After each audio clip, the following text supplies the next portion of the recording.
जय हिंद दोस्तों। एक बार फिर से मैं आपके लिए लेके आया हूँ एनटीपीसी अंडर ग्रेजुएट के लिए मोस्ट इंपॉर्टेंट क्वेश्चन जो एग्जाम में आ सकते हैं। ठीक है, एक्सपेक्टेड पेपर नंबर 4 है दोस्तों। हम उन्हीं क्वेश्चंस पर डिस्कस करेंगे जो एग्जाम में बार बार रिपीट होते हैं, तो ये क्वेश्चन आपके सिलेक्शन के लिए बहुत जरूरी है। पहला क्वेश्चन आपके स्क्रीन पर आ चुका है। और एक और इससे पहले एक इंपॉर्टेंट न्यूज़ बता देता हूँ दोस्तों, आप सभी को पता चल ही गया होगा कि एग्जाम की डेट दोस्तों 13 और 14, 13 14, उसके बाद 16 जून से लेके आपके 20 जून तक ही चलेंगे। पहले 21 जून तक था, लेकिन अब 20 तक ही रहेगा। तो जिस भी स्टूडेंट का मेरे भाई 13 से लेके 20 तारीख के बीच में पेपर है, तो ये क्लास उन लोगों के लिए बहुत जरूरी है। पहला क्वेश्चन, मुगल सेना में शामिल होने वाले लोग निम्न में से किस नाम से जाने जाते थे? चलिए बताइए। तो यहाँ पे आपको टिक करना है मनसबदार। ये किस नाम से जाने जाते थे? मनसबदार के नाम से जाने जाते थे। अगला प्रश्न, भारत में मनसबदारी प्रणाली की शुरुआत किसने की थी? ये मोस्ट इंपोर्टेंट क्वेश्चन है। देखो ये क्वेश्चन एक भी मिस मत करना, सारे मोस्ट इंपोर्टेंट है। ठीक है, क्वेश्चन नंबर 2 बताइएगा। यहां से आपको अकबर टिक कर लेना है, ऑप्शन नंबर सी। अगला प्रश्न, मनसब शब्द का अर्थ क्या है? मनसब शब्द का अर्थ क्या है? तो यहां पे ये अर्थ है मेरे भाई पद या श्रेणी, ऑप्शन नंबर डी। अगला प्रश्न, रामपा विद्रोह जो कि 1922 से लेकर 1924 में हुआ था, इसका नेतृत्व किसने किया था? शानदार प्रश्न है मेरे भाई, बताइए इसका जवाब। तो यहां पर सही जवाब हो जाएगा अल्लारू सीताराम राजू। यहां पर भी आपको डी वाला ऑप्शन टिक कर लेना है। झारखंड के भूमिज विद्रोह जो कि 1832 से लेकर 1833 में हुआ था, इसके नेता कौन थे? देखो दोस्तों, मैंने आप लोगों के लिए इसकी सेपरेट प्लेलिस्ट बनाई है। आज एक्सपेक्टेड पेपर नंबर 4 है। और एक और गुड न्यूज़ है आप लोगों के लिए। आप कह रहे थे कि सर मैं तो रीजनिंग की क्लास स्टार्ट कीजिए, तो आज मैंने इवनिंग में 7 बजे मैं तो रीजनिंग की क्लास स्टार्ट करी आपकी भारी डिमांड पर, तो वो क्लास जरूर देख लेना। इस प्रश्न का आंसर हो जाएगा मेरे भाई यहाँ पर आपका डी, गंगा नारायण सिंह। अगला प्रश्न देखते हैं, क्वेश्चन नंबर 6। उस्ताद अमजद अली खान का संबंध किस वाद्य यंत्र से है? उस्ताद अमजद अली खान का संबंध मेरे भाई ध्यान रखोगे सरोद वाद्य यंत्र, ये सरोद वादक बजाते हैं। ठीक है, अगला क्वेश्चन, चक्री नृत्य किस राज्य का एक लोक परंपरा है? चक्री नृत्य एग्जाम में बहुत पूछा जाता है, और एग्जाम में कालबेलिया नृत्य भी पूछा जाता है। ठीक है, तो चाहे कालबेलिया पूछे, चाहे आपको दोस्तों चक्री लोक नृत्य पूछे, एक ही स्टेट का नाम आएगा, उसका नाम है वीरों की भूमि राजस्थान। ठीक है, तो चक्री लोक नृत्य राजस्थान का, ये आपको ध्यान में रखना है। अगला क्वेश्चन, 2025 के ऑस्कर में निम्न में से किस फिल्म ने सर्वश्रेष्ठ चित्र का पुरस्कार जीता है? यह भी शानदार क्वेश्चन बनता है, बताएंगे आप लोग। सही जवाब हो जाएगा Anura, option number A will be the right answer. अगला प्रश्न, किस वर्ष तमिल भाषा को भारत सरकार द्वारा राष्ट्रीय भाषा का दर्जा दिया गया? चलिए बताएंगे आप लोग, यहां पर इंपॉर्टेंट क्वेश्चन है। तो सही जवाब हो जाएगा 2004, ऑप्शन नंबर डी। अगला प्रश्न, मैटूर बांध निम्न में से किस नदी पर बना है? मैटूर बांध निम्न में से किस नदी पर निर्मित है? शानदार क्वेश्चन है। तो ये बना है मेरे भाई कावेरी नदी पर, एग्जाम के पॉइंट ऑफ व्यू से इंपॉर्टेंट है। और नर्मदा नदी पर सरदार सरोवर बांध पूछा जाता है, यहीं पर लिखेंगे सरदार सरोवर बांध। ये काफ़ी चर्चित है, एग्जाम में पूछा जाता है सरदार सरोवर बांध, तो ये चीज़ आप लोग ध्यान में रखेंगे। ठीक है, बढ़े अगले प्रश्न की तरफ। अगला प्रश्न, अच्छा एक फैक्ट आया, निपटा देते हैं। जैसे हीराकुड बांध, ये आपको महानदी पर देखने को मिलेगा। इडुक्की बांध, ये आपको पेरियार नदी पर देखने को मिलेगा।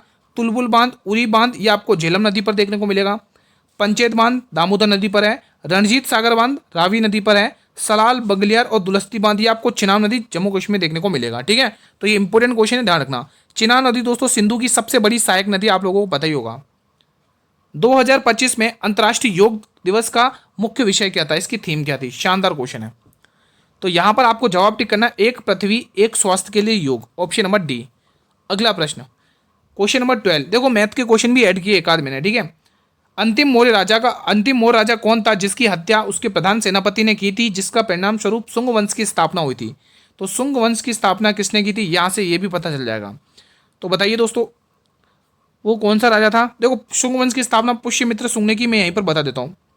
पुष्यमित्र शुंग, यहाँ पर नोट करना है, पुष्यमित्र शुंग आपको टिक कर लेना है। और आपसे पूछा है ये इसकी हत्या मतलब किसने की थी? अंतिम, इजी क्वेश्चन है, कोई दिक्कत की बात नहीं मेरे भाई। यहाँ पे आप बृहद्रथ टिक कर रहे हो, बिल्कुल सही टिक कर रहे हो। ठीक है, अब ये क्वेश्चन आया है, भारत सरकार अधिनियम 1935 किस पर आधारित था? दोस्तों ये भी शानदार क्वेश्चन है, चलिए बताइए। तो मेरे भाई ये आपको ध्यान रखना, ये अधिनियम ब्रिटिश भारत के प्रति एक के अधिवेशन का सिद्धांत था। अच्छा मैंने गलत ऑप्शन टिक कर दिया, रुको रुको रुको, बी वाला ऑप्शन भाई, एक मिनट वेट, यहाँ ये वाला ऑप्शन सही है। तो संघ और संसदीय प्रणाली का सिद्धांत हमने 1935 के अधिनियम पर आधारित था, ये ध्यान में रखना है। अगला प्रश्न देखेंगे, आप लोग अपना स्कोर चेक करके जरूर बताना मेरे भाई, ठीक है। क्लासेस नियमित रूप से इसी टाइम पर चलेंगे, ठीक है। अगर आप दोस्तों आज जो मैथ की क्लास और रीजनिंग क्लास अपलोड की है मैंने कंबाइन, ठीक है, मिक्स क्वेश्चन रखे, अगर उस पर अच्छा वॉच टाइम आएगा तो वो 7 बजे वाली क्लास आपके कंटिन्यू रहेगी मेरे भाई, ठीक है। चलिए बताइए इस प्रश्न का जवाब। किसी परमाणु के नाभिक में मौजूद प्रोटॉन और न्यूट्रॉन की कुल संख्या को डैश के रूप में माना जाता है? किस रूप में माना जाता है बताएंगे आप लोग यहाँ पर। तो सही जवाब हो जाएगा द्रव्यमान संख्या के रूप में माना जाता है। अगला प्रश्न, वारली लोक चित्रकला किस राज्य का एक चित्रकला है? शानदार क्वेश्चन है। अब यहाँ पे मैं कुछ इंपोर्टेंट टिक कर देता हूँ, जैसे गुजरात की अथिया और पिथौरा, यहाँ पे लिख लेंगे अथिया और पिथौरा चित्रकला, ये इंपॉर्टेंट है, काफ़ी पूछी जाती है मेरे भाई, ठीक है। तो यहाँ पर आप ये ध्यान रख सकते हैं, ठीक है मेरे भाई। और आप यहाँ पे टिक करेंगे फिलहाल महाराष्ट्र, क्या टिक करोगे? महाराष्ट्र। जैसे फड हो गया, मांडना हो गया, ये राजस्थान की चित्रकला है, ठीक है। तो यहाँ पे फिलहाल बी वाला ऑप्शन बिल्कुल सही जवाब हो जाएगा। पटचित्र और सौरा ये आपको ओडिशा की देखने को मिलेंगी। अब एक क्वेश्चन आप मुझे कमेंट करके बताइए, चिकनकारी चित्रकला कहाँ की फेमस है? चिकनकारी चित्रकला, चिकनकारी पेंटिंग कहाँ की फेमस है? कोई मुझे कमेंट बॉक्स में बता सकता है? देखते हैं आपकी कैसी तैयारी चल रही है भाई। मुश्किल से 10 दिन बचे हुए मेरे भाई, ठीक है, क्योंकि 13 तारीख से एग्जाम स्टार्ट है। अब आप लोग भी डेली क्लास अटेंड करो, डेली मेहनत करो, मेरे साथ सिलेक्शन लेना है तो आप ये क्लासेस डेली अटेंड करो। इनमें से कौन सा किसी अर्थव्यवस्था के लिए तटस्थ क्षेत्र का घटक है? शानदार है, तटस्थ क्षेत्र के बारे में पूछा है मेरे भाई। इजी क्वेश्चन है, कर लोगे आप लोग? करवा दूं? चलो, खनन और उत्खनन आपको टिक कर लेना है। अगला क्वेश्चन, अब एक गणित का क्वेश्चन आया है, चलो इसको निपटा देते हैं। हालांकि गणित और रीजनिंग की क्लास मैंने कंबाइन स्टार्ट करी 7 बजे, अभी देख लेना। जैसे एक ये क्वेश्चन है मेरे भाई, ठीक है। अब उसने ये आपको 3 रेशियो दे रखा है और कहा इसका एलसीएम ये है, तो आपको एचसीएफ ज्ञात करना है। मान लो एक संख्या है 2x, एक संख्या, दूसरी संख्या है 14x और तीसरी संख्या है 3x। मैंने कहा आप मुझे इनका एलसीएम बताइए, एलसीएम। तो आप क्या कहोगे? एलसीएम इसका निकाल के क्या आएगा मेरे भाई? 14 28, 14 42, तो इसका एलसीएम आएगा 42। और मैंने कहा आप मुझे इसका एचसीएफ बताइए, महत्तम समापवर्तक। तो इनमें कॉमन चीज़ क्या है? इनमें कॉमन चीज़ क्या है मेरे भाई? 1 आएगा। क्या है? एचसीएफ कितना कॉमन? 1 है, ठीक है। तो 42 का मान आपको क्वेश्चन ने दे रखा है 4116 और आपको इसका मान पूछा मेरे भाई, ठीक है। तो 42 का ये कर देख लो कितनी बार, 7 की टेबल से काट के देख लो, 7 की टेबल से 6 बार, ठीक है। भले आप 14 की टेबल से भी काट सकते हो, कोई दिक्कत की बात नहीं है, 7 की टेबल से। अब यहाँ पर देख लो, 7 5 से 35, 6 बचेगा यानी 61, 7 8 56, 7 8 56, 5 बचेगा और 7 8 56, फिर 6 की टेबल से काट लो, 6 9 54, 4 बचेगा और 6 8 48, यानी 58 मिला है। कितना मिला? 58, यही मिल रहा है, यही आ रहा है ना 3 की टेबल से कितने 6 की टेबल से काटने पर। कि एक बार और चेक करके देखते हैं, कुछ मिस्टेक तो नहीं करी, एक बार और चेक कर लेते अपन, एक बार अपन और चेक कर लेते हैं, ठीक है। 6 की टेबल से काटते हैं और 7 की टेबल से, 7 6 7 की टेबल से, 7 5 35, कितना आ गया? 35 आ गया। कितना बच रहा है मेरा भाई? 35 के बाद 6 बच रहा है, 7 8 56, 7 7 8 56, 7 8 56, फिर 7 8 56, फिर 6 की टेबल से और काटो उसको, 6 9 54, 6 9 54 और 6 8 48, 98, और 98 को अपन 1 से मल्टीप्लाई करेंगे तो ये वाला ऑप्शन 98 कर लो, ठीक है। तो यहाँ पे ऑप्शन वाला 8 टिक कर लो, तो ये भी आप कितना आएगा? 98 आंसर आ जाएगा। ईजी है, कोई दिक्कत की बात तो नहीं है, 98 इज द राइट आंसर, यानी आपको ऑप्शन नंबर 8 टिक कर लेना है, यहाँ पर 98 बैठा हुआ है, ठीक है मेरे भाई। चलिए अगला क्वेश्चन भी देख लेते हैं लगे हाथ। क्वेश्चन नंबर 17 बताइए, किस सुल्तान की मृत्यु अफगानपुर में लकड़ी से बने स्वागत भवन से गिरने से हुई थी? शानदार क्वेश्चन है मेरे भाई, चलिए बताइए, इंपॉर्टेंट भी क्वेश्चन है। तो यहाँ पे आपको गयासुद्दीन तुगलक टिक कर लेना है, ऑप्शन नंबर सी। अगला क्वेश्चन, भारतीय संविधान के किस अनुच्छेद के अंतर्गत राष्ट्रपति संसद के दोनों सदनों द्वारा किसी बिल पर अपनी स्वीकृति रोक सकते हैं? शानदार क्वेश्चन है। देखो आर्टिकल 110 में क्या है? धन विधेयक है मेरे भाई, क्या है? धन विधेयक, ठीक है मेरे भाई, ये आपको ध्यान में रखना है। फिलहाल आप लोग मुझे इस क्वेश्चन का आंसर बताएंगे तो जवाब हो जाएगा 111 आर्टिकल, आपको ध्यान में रखना है। क्वेश्चन नंबर अगला है 20, भारत में वस्तु एवं सेवा कर किस अधिनियम द्वारा लागू किया था? कल मैंने बताया था दोस्तों ये कब लागू हुआ था, लेकिन अब पूछा किस अधिनियम के तहत, तो यहाँ पर ये शानदार क्वेश्चन बन जाएगा, ठीक है। तो यहाँ पर आपको टिक कर लेना मेरा 101वां संविधान संशोधन, ठीक है। अगला क्वेश्चन भी देख लेते हैं, 106वां संविधान संशोधन 2023 किससे संबंधित है? शानदार क्वेश्चन है, बताइए इसका जवाब। तो यहाँ पे महिलाओं के लिए राजनीतिक आरक्षण आपको टिक कर लेना है। अगला प्रश्न, बंगाल में द्वैत शासन की नींव किसने रखी थी मेरे भाई? बंगाल में द्वैत शासन की नींव किसने रखी थी? शानदार क्वेश्चन है, तो ये नींव रखी थी रॉबर्ट क्लाइव ने। अगला प्रश्न, अगला क्वेश्चन है आपकी स्क्रीन पर कि 1857 के विद्रोह का तत्कालीन कारण क्या था। बहुत इंपॉर्टेंट क्वेश्चन है, बहुत इंपॉर्टेंट है। तत्कालीन कारण क्या था, मोस्ट इंपॉर्टेंट क्वेश्चन है मेरे भाई। तो यहाँ पे आपको टिक कर लेना है मेरे भाई, सिपाहियों द्वारा चर्बी वाले कारतूस का प्रयोग। अगला क्वेश्चन देखो, ये क्वेश्चन दोस्तों प्रीवियस ईयर पर आधारित भी है, ठीक है। तो यहाँ पे आपको प्रीवियस ईयर क्वेश्चंस भी कवर कराए जा रहे हैं, तो आप इस चीज़ से निश्चिंत रहें मेरे भाई, ठीक है। और लेटेस्ट क्वेश्चंस भी करवाए जा रहे हैं। अब आपने इस टाइप का क्वेश्चन आज मैंने करवाया, अगर यहाँ पर समझ में नहीं आए तो 7 बजे वाली क्लास आज देख लेना, ठीक है। तो मैंने सिखाया दोस्तों आपको बाहर की गुणा अंदर की गुणा के बराबर होता है। तो आप 8 को x से मल्टीप्लाई हो 8x आएगा, 12 को आप 20 से मल्टीप्लाई करोगे यहाँ पे, ठीक है। सोल्व कर लेते हैं अपन। देखो 4 की टेबल से 2 बार जाएगा, 4 की टेबल से 3 बार जाएगा, 2 की टेबल से 10 बार जाएगा। तो आंसर आ चुका option number A. Option number A will be the right answer. अगला क्वेश्चन देखेंगे, क्वेश्चन नंबर 25। वहाबी आंदोलन के प्रवर्तक कौन थे। जो वहाबी आंदोलन हुआ था मेरे भाई, इसके प्रवर्तक कौन थे, शानदार क्वेश्चन है। तो यहाँ पे आपको क्या टिक करना है, option number B Syed Ahmad. अगला क्वेश्चन देखेंगे, क्वेश्चन नंबर 26। 10 मई 1857 को सिपाही विद्रोह कहाँ से शुरू हुआ था मेरे भाई, और उसका नेतृत्व किसने किया था, ये भी बता दीजिए। फिलहाल आप टिक तो कर लोगे मेरठ, कल भी मैंने करवाया था आई थिंक इस टाइप का क्वेश्चन, ठीक है। कल शायद मैंने कुछ गलत करवाया था, क्वेश्चन सही था लेकिन मैंने बताने में थोड़ी मिस्टेक कर दी थी। मेरठ में दोस्तों मैंने शायद कदम सिंह में दिल्ली में टिक कर दिया था, है ना, उसके लिए मैं माफ़ी चाहूँगा। यहाँ पे कदम सिंह याद रखना है। क्वेश्चन सही था, आंसर सब सही किया मैंने, ठीक है। लेकिन जब मैंने एक्स्ट्रा फैक्ट बताया ना, उसमें मैंने थोड़ा एक मिस्टेक कर दिया था, उसके लिए माफ़ी चाहूँगा। फिलहाल आप यहाँ पे करेक्शन कर लेंगे कि मेरठ का नेतृत्व तो कदम सिंह ने किया था मेरे भाई, ठीक है। दिल्ली में किया था, किसने किया था दिल्ली में, बताइए। और आपको पता ही है मैंने कल पूछा था मतलब कि लखनऊ में किसने किया था, तो आपने शायद बताया होगा बेगम हजरत महल, है ना। तो ये ध्यान रखना, कानपुर में नाना साहब ने किया था, ठीक है। बिहार में कुंवर सिंह ने नेतृत्व किया था, ठीक है। तो ये चीज़ें ध्यान रखना है। फिलहाल A option will be the right answer. एक और शानदार सा क्वेश्चन, संयुक्त राष्ट्र संघ की रिपोर्ट के अनुसार 2026 में भारत की जीडीपी वृद्धि दर कितने रहने का अनुमान है। शानदार प्रश्न है मेरे भाई। चलिए यहाँ पर आप लोग टिक करेंगे 6.6%, ठीक है। अगला क्वेश्चन, क्वेश्चन 28। किस युवा भारतीय शटलर ने थाईलैंड मास्टर्स 2026 में बैडमिंटन BWF सुपर 300 का खिताब जीता है। शानदार क्वेश्चन है भाई। चलिए बताइए इसका जवाब क्या होगा। बहुत ही प्यारा सा क्वेश्चन आपकी स्क्रीन पर आ चुका है। तो यहाँ पर सही जवाब हो जाएगा देविका सिंहाग, ऑप्शन नंबर बी। चलिए अगला क्वेश्चन देख लेते हैं, क्वेश्चन 29 बताइए। समान नागरिक संहिता का उल्लेख किस अनुच्छेद में है। UCC समान नागरिक संहिता। तो यहाँ पर सही जवाब हो जाएगा आर्टिकल 44, आपको टिक कर लेना है, ठीक है। इजी क्वेश्चन है, आप लोगों ने कर भी लिया होगा। यहाँ पर आपको दोस्तों पंचायत का गठन, आपको ये ध्यान रखना, आर्टिकल 40 इंपॉर्टेंट है, पंचायत गठन, ठीक है। क्रियाकलाप आर्टिकल 243 के समथिंग है, ठीक है। तो ये ध्यान रखेंगे। फिलहाल क्वेश्चन नंबर 30 बताइए। भारतीय संविधान का कौन सा अनुच्छेद ग्राम पंचायतों के संगठन से संबंधित है। देखो अभी तो जस्ट बताया मैंने, आप लोगों को कर दोगे टिक तो फिर तो कोई दिक्कत नहीं, ऑप्शन नंबर डी। चलिए अगला क्वेश्चन देख लेते हैं। DPSP, बहुत ही शानदार क्वेश्चन है। DPSP के अंतर्गत समान काम के लिए समान वेतन किस अनुच्छेद के अंदर वर्णित है। मोस्ट इंपोर्टेंट क्वेश्चन है, 3 स्टार लगा लो, एग्जाम में पूछा जाएगा। तो DPSP की बात करें तो DPSP सबसे पहले इसको हमने आयरलैंड के संविधान से लिया। पहला पॉइंट तो ये कवर करो, ठीक है। ध्यान से सुनना, स्किप मत करना, एग्जाम में पूछेगा। फिर आपको भाग पूछेगा, तो ये संविधान के भाग 4 में, संविधान के भाग 4 में।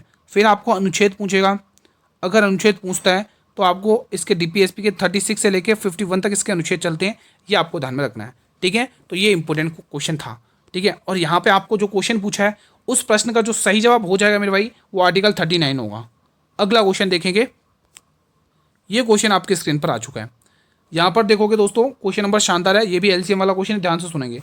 देखो, दो संख्याओं का महत्तम समापवर्तक 7 है और लघुत्तम समापवर्तक 84 है। अगर एक संख्या 21 है तो दूसरी संख्या क्या होगी मेरे भाई। शानदार क्वेश्चन है, ठीक है। तो दूसरी संख्या ऑप्शन नंबर डी, बिना मतलब पढ़े ही आंसर आ गया है।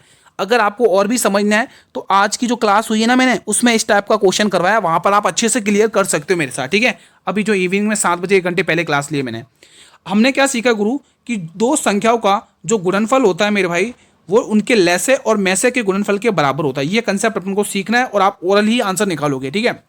देखो, दोनों संख्याओं में से एक संख्या दे रखी है 21। मान लो मैंने ए नाम की संख्या 21 मान ली, मुझे बी नाम की संख्या निकालनी है, लेकिन लैसे और मैसे तो दे रखा है, ठीक है। लैसे कितना 84 है और मैसे कितना मेरे 7 है। सॉल्व कर लो, 21 की टेबल से 4 बार और 7 चौके 28, ठीक है। तो डी वाला ऑप्शन बिल्कुल परफेक्ट हो जाएगा। चलें अगले क्वेश्चन की तरफ। अगला क्वेश्चन 33 बताइए। सिंधु घाटी सभ्यता में महान स्नानागार कहाँ पर पाया गया था। शानदार क्वेश्चन है। सिंधु घाटी सभ्यता में महान स्नानागार कहाँ पर पाया गया था। तो ये पाए गए थे मेरे भाई मोहनजोदाड़ो, ऑप्शन नंबर डी को आपको यहाँ पे लॉक कर लेना है। अगला क्वेश्चन भी देख लेते हैं, शानदार क्वेश्चन है 34। प्रकाश संश्लेषण की प्रक्रिया मुख्य रूप से पौधे के किस भाग में होती है जहां क्लोरोफिल उपस्थित होता है? ये भी मोस्ट इंपोर्टेंट क्वेश्चन है। चलिए बताइए, इसका सही जवाब हो जाएगा मेरे भाई ऑप्शन नंबर ए, पत्ती। ठीक है, अगला क्वेश्चन देखेंगे, संविधान की प्रस्तावना में कौन सा शब्द 1976 में जोड़ा गया था? बेहतरीन क्वेश्चन है भाई, बेहतरीन क्वेश्चन है। 1976 का मतलब क्या है कि ये 42वां संविधान संशोधन अधिनियम है। कौन सा संशोधन है? 42वां संशोधन है।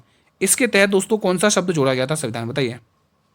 चलिए, अगर आपको आता है तो आप कमेंट के माध्यम से बता सकते हैं, बाकी मैं आंसर बता ही दूंगा, कोई दिक्कत नहीं है। समाजवादी शब्द जोड़ा गया था।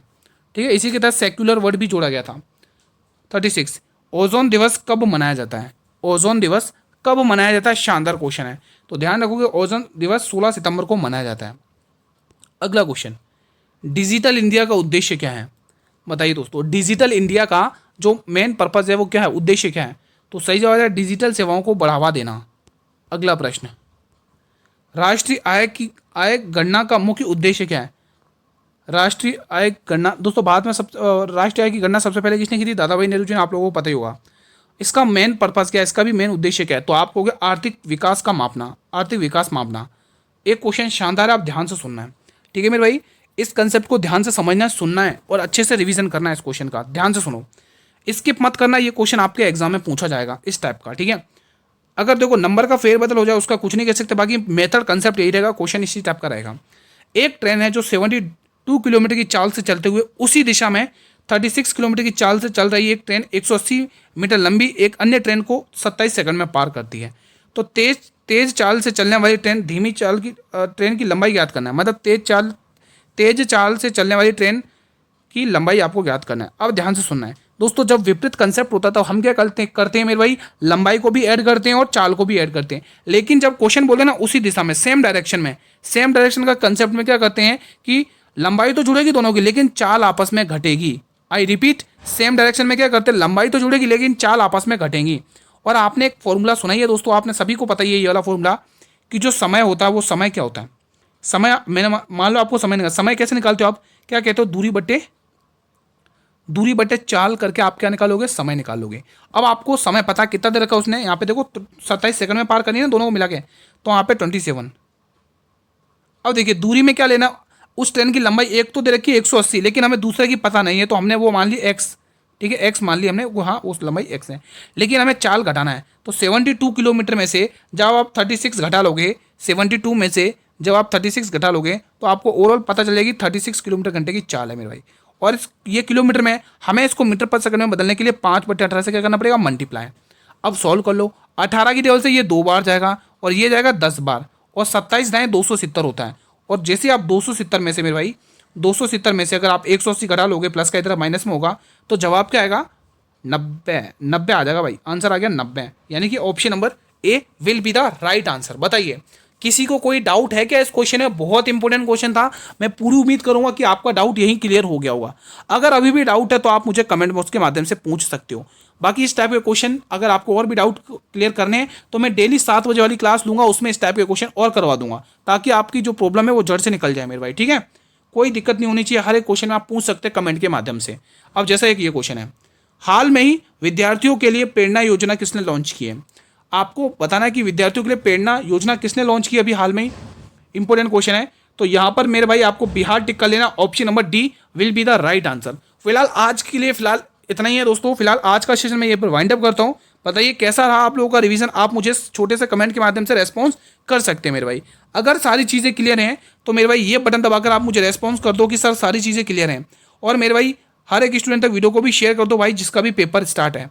ठीक है, अगर आपका पेपर मेरे भाई 13 तारीख को, 14 तारीख को या 16 से लेके 20 जून तक है, तो ये क्लास आप डेली लेना और आप मुझे कमेंट करके भी बता सकते हो। देखो सिटी इंटीमेशन स्लिप होती है मेरे भाई, वो एग्जाम से 10 दिन पहले जारी होती है। ठीक है, इस चीज़ का भी ध्यान रखना। और जो एडमिट कार्ड होता है वो एग्जाम से 2 से 3 दिन पहले जारी हो जाता है, 3 से 4 दिन हो जाता है जारी हो। ठीक है, तो ये चीज़ें ध्यान रखनी है। अब दोस्तों अगर आप चाहते हैं सीरीज इसी प्रकार से कंटिन्यू चले, एग्जाम तक पीडीएफ भी मिले, तो आप इस चैनल को सब्सक्राइब जरूर कर लेना, बेल नोटिफिकेशन बेल को जरूर प्रेस कर लेना, ताकि आने वाले हर एक नई वीडियो का नोटिफिकेशन मिलता रहे। पीडीएफ आपको टेलीग्राम चैनल पर मिल जाएगी, जिसका लिंक मैंने इसी वीडियो के डिस्क्रिप्शन बॉक्स में दे रखा है। कोई भी डाउट हो तो भी आप कमेंट बॉक्स के माध्यम से क्लियर कर सकते हैं। मिलते हैं दोस्तों नेक्स्ट वीडियो में, तब तक के लिए जय हिंद, जय भारत, वंदे मातरम।